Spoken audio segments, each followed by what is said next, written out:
কথাবার্তা বলতে পারছো না। ঢাকা শহরে সবাই জানে মির্জা আব্বাস চাঁদাবাজ। ঘুম থেকে উঠে মানুষ নামাজ কালাম পড়ে আল্লাহর নাম নেয়। একজন আছেন উনি প্রথমে আমার নাম নেন। উনি সকালবেলা উঠে আল্লাহর নাম নিয়েই চাঁদাবাজি শুরু করে। বাংলাদেশে যদি ক্রিমিনাল র্যাঙ্কিং করা হয়, বাংলাদেশের সবচেয়ে বড় অন্যতম গডফাদার এবং ক্রিমিনাল নাম্বার 1 হলো মির্জা আব্বাস। উনি এখন বাংলাদেশের সবচেয়ে বড় আলেম আল্লামা মির্জা আব্বাস। ঘুম থেকে উঠে মানুষ নামাজ কালাম পড়ে আল্লাহর নাম নেয়। একজন আছেন উনি প্রথমে আমার নাম নেন। আমি তো খুব ঝামেলায় পড়ে গেছি এখানে মির্জা আব্বাস। ও হ্যাঁ, উনি তো আপনার হ্যাঁ মির্জা আব্বাস ভাইয়ের আজকে বিবাহ বার্ষিকী। ভাইয়ের উত্তর সফলতা কামনা করি।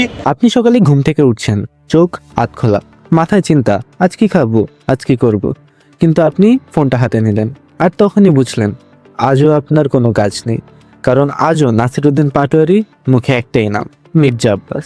মনে হয় নাসির ভাই অ্যালার্ম দেন, মির্জা আব্বাস, মির্জা আব্বাস এবং মির্জা আব্বাস।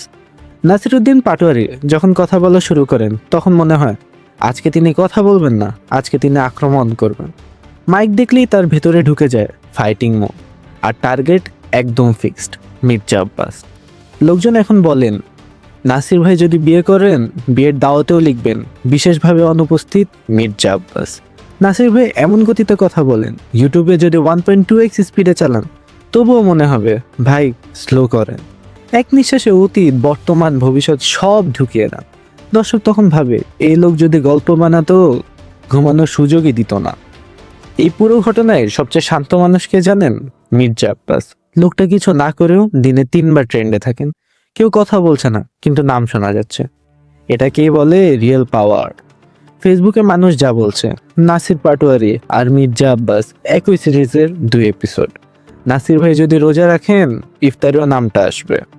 সবশেষে প্রশ্ন, এটা রাজনীতি নাকি রিয়েল লাইফ কমেডি শো? যাই হোক, আমরা দর্শকরা কিন্তু মজা পাচ্ছি। আপনাদের কি মনে হয়? কমেন্টে লিখুন নাসির পাটোয়ারি দিনে কয়বার মির্জা আব্বাসের নাম নেন।